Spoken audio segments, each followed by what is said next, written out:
والصلاة والسلام على أشرف المرسلين وعلى آله وصحبه أجمعين أما بعد أعوذ بالله من الشيطان الرجيم بسم الله الرحمن الرحيم وفي أموالهم حق للسائل والمحروم.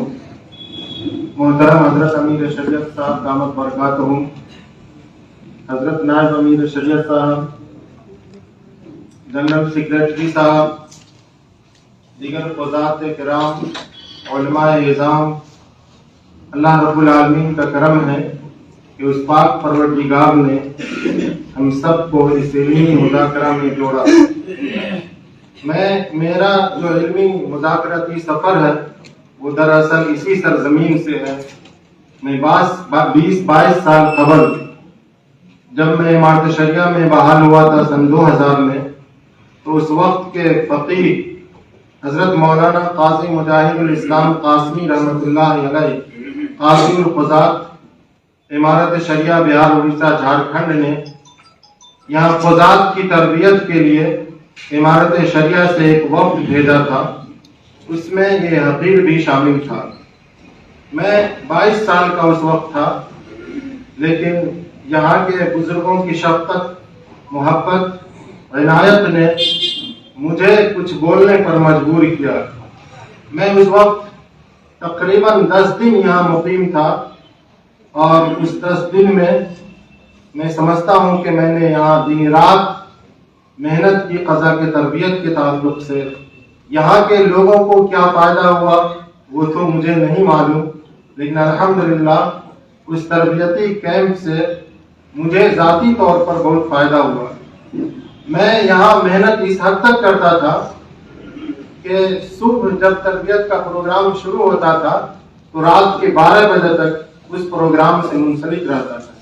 یہاں پہ ساری اطلاعات اور سارے احکامات کو جو فرض احکام پر لکھے جاتے ہیں، جو فریقین کو نوٹس جاری کی جاتی ہیں، وہ سب کو میں بورڈ پر لکھ کر سمجھاتا تھا، جس کی وجہ سے جب تک میں یہاں رہا میرے دائیں ہاتھ میں مستقل درد رہتا تھا. اتنا لکھنا پڑتا تھا.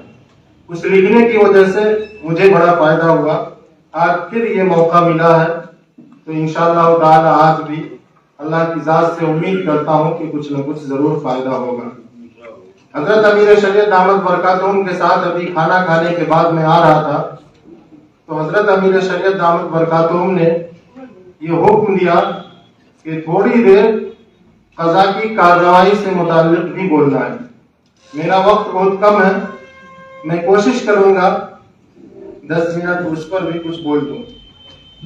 محترم حضرات، یہ وقت صرف اسلام میں ہی نہیں ہے، بلکہ یہ رواج، یہ سسٹم نبی کریم صلی اللہ علیہ وسلم کی بعثت سے پہلے بھی تھا. یہ اور بات ہے آپ صلی اللہ علیہ وسلم کی بعثت کے بعد اس میں کچھ مضبوطی آئی، اس لیے کہ اللہ رب العالمین نے جو یہ دنیا کو بنایا ہے اس میں تاریخ انسانی میں سماج کے افراد دولت و غربت، ثروت و افلاس اور قوت کار اور قوت عمل میں یہ کبھی برابر نہیں رہی. اس میں ہمیشہ فرق رہا.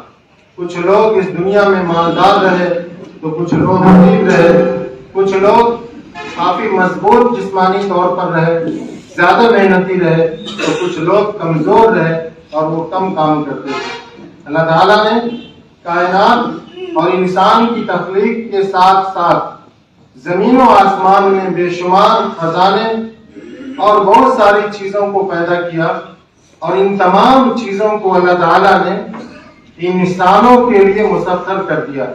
لیکن حالات اور یہ مختلف شکلیں اور یہ جو افلاس و غربت میں فرق، مال دولت و افلاس میں فرق، اس کی وجہ سے کبھی کبھی مستحقین اور مستضعفین محروم کر دیے جاتے تھے. اور ایسا ہوتا تھا کہ یتیم کھانے کے لیے پریشان ہو جاتے تھے، یتیم لباس کے لیے پریشان ہوتے تھے، یتیم غذا کے لیے پریشان ہوئے تو کبھی دوا علاج کے لیے پریشان ہوئے.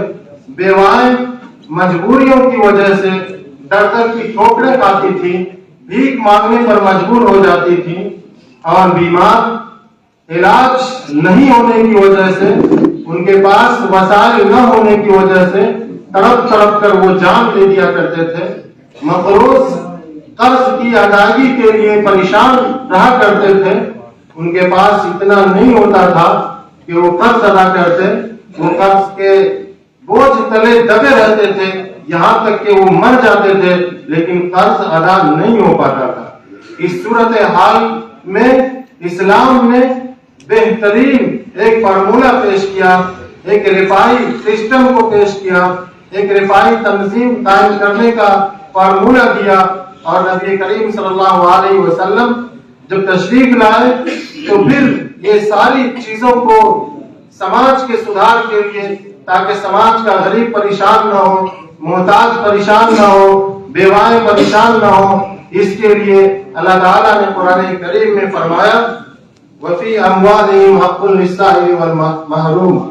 اس آیت کی روشنی میں لوگوں نے اپنی جائیداد کو وقف کرنا شروع کیا، اور پھر یہ اس لیے لوگوں نے وقف شروع کیا تاکہ بھوکوں کو کھانا مل سکے، پیاسوں کو پانی مل سکے، بیماروں کو دوا علاج کا انتظام کیا جا سکے، اور مقروضوں کا قرض ادا کیا جا سکے۔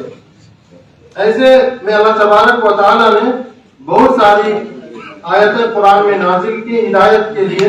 اللہ فرماتا ہے ایک جگہ وَأَمَّا الْيَتِيمَ فَلَا تَقْهَرْ فَذَلِكَ الَّذِي يَدُعُّ الْيَتِيمَ لَا تَعْبُدُونَ إِلَّا اللَّهَ وَبِالْوَالِدَيْنِ إِحْسَانًا وَذِي الْقُرْبَى وَالْيَتَامَى وَالْمَسَاكِينِ۔ ایک جگہ اللہ نے فرمایا وَآتَى الْمَالَ عَلَى حُبِّهِ ذَوِي الْقُرْبَى وَالْيَتَامَى وَالْمَسَاكِينِ، اور ایک جگہ فرمایا وَأَن تَقُومُوا لِلْيَتَامَى بِالْقِسْطِ۔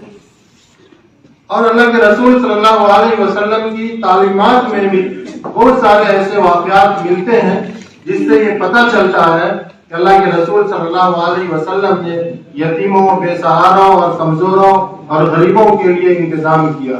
اللہ کے رسول صلی اللہ علیہ وسلم نے سب سے پہلا وقت جو کیا وہ مسجد قباء ہے، اس کے بعد مسجد نبوی ہے۔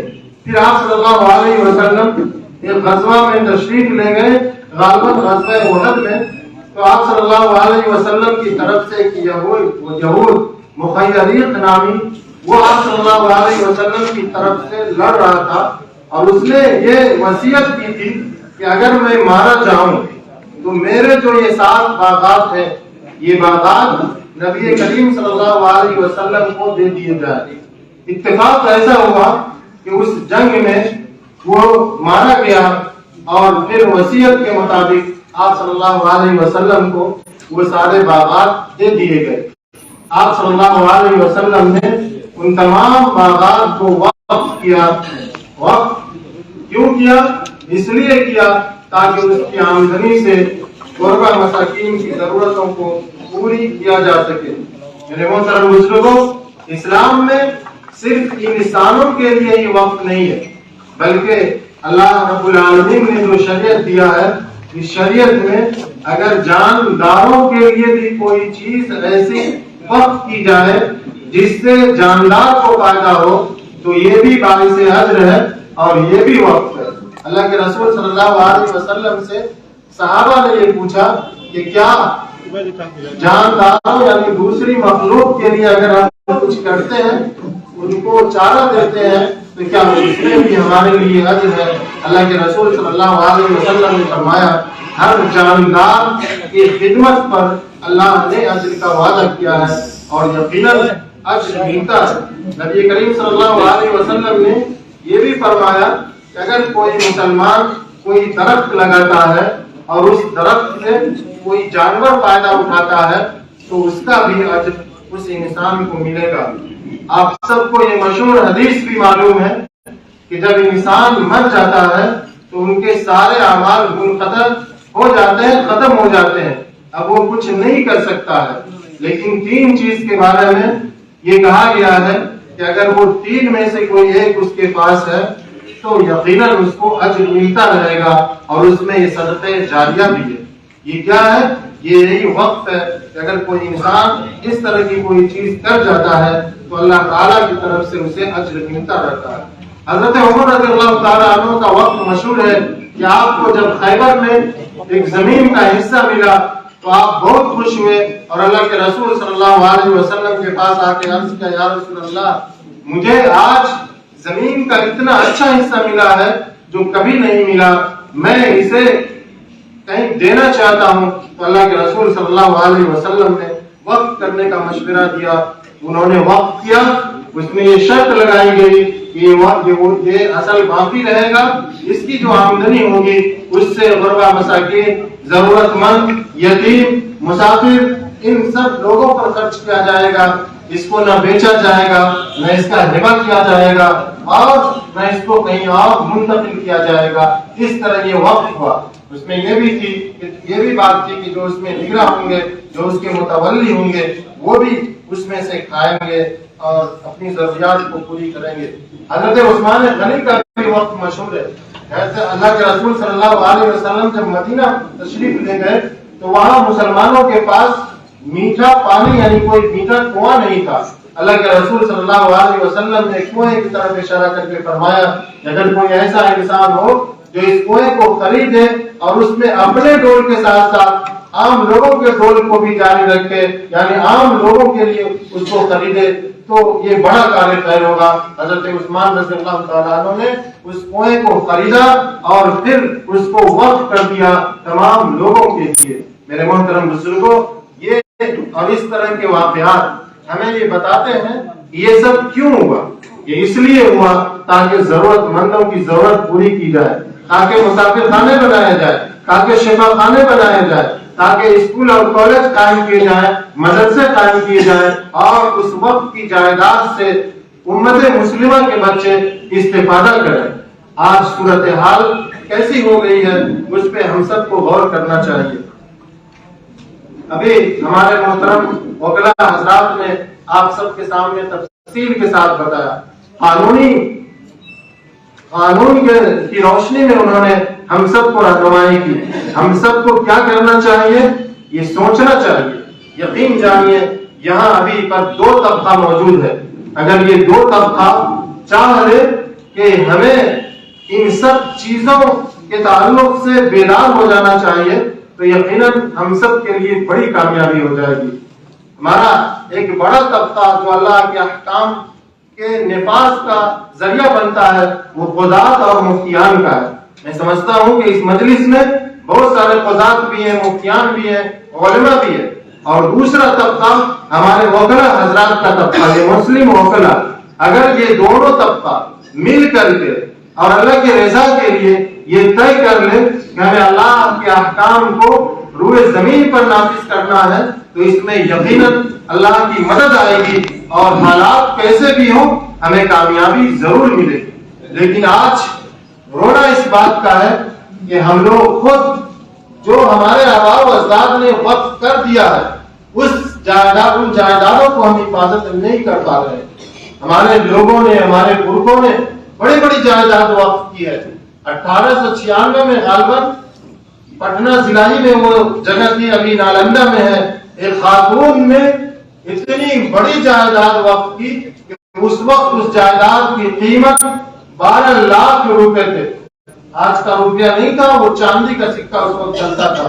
قاضی القضات حضرت مولانا مجاہد الاسلام قاسمی رحمۃ اللہ علیہ نے غالباً آج سے 26 سال پہلے اس کی قیمت لگائی تھی اور اس کا جو جوڑا تھا انہوں نے تو وہ جائیداد 12 ارب کی تھی۔ میرے محترم بزرگوں، اور نہ جانے اتنی اس طرح کی کتنی بڑی بڑی جائیدادیں ہیں، ہر صوبے میں ہیں، لیکن آج ان جائیدادوں کا کیا حشر ہے، ان اوقاف کا کیا حشر ہے، یقیناً ہم سب سے کوئی چھپا ہوا نہیں ہے۔ اور یہ اس کو بری حالت میں پہنچانے والے کیا کوئی غیر ہے؟ غیر کا نمبر بعد میں آتا ہے، سب سے پہلے ہم اور آپ ہیں۔ ہم علماء بھی اس کے ذمہ دار ہیں، ہم مفتیان اور قضات بھی اس کے ذمہ دار ہیں، ہمارے وکلاء حضرات بھی اس کے ذمہ دار ہیں، اور وہ لوگ جو اس کے متولی بنائے گئے، جو اس کے ذمہ دار بنائے گئے، وہ یقیناً انہوں نے بہت ہی غلط کیا۔ بہار میں بلکہ پورے ملک میں 1922 میں انگریزوں نے وقف کا قانون بنایا، بہت ہی خطرناک قانون بنایا۔ انگریزوں نے بھی وقف کی جائیداد کو بہت برباد کیا، غیروں نے بھی بہت قبضہ کیا، خود ایمان والوں نے بھی بہت قبضہ کر رکھا ہے۔ اور پھر 1938 میں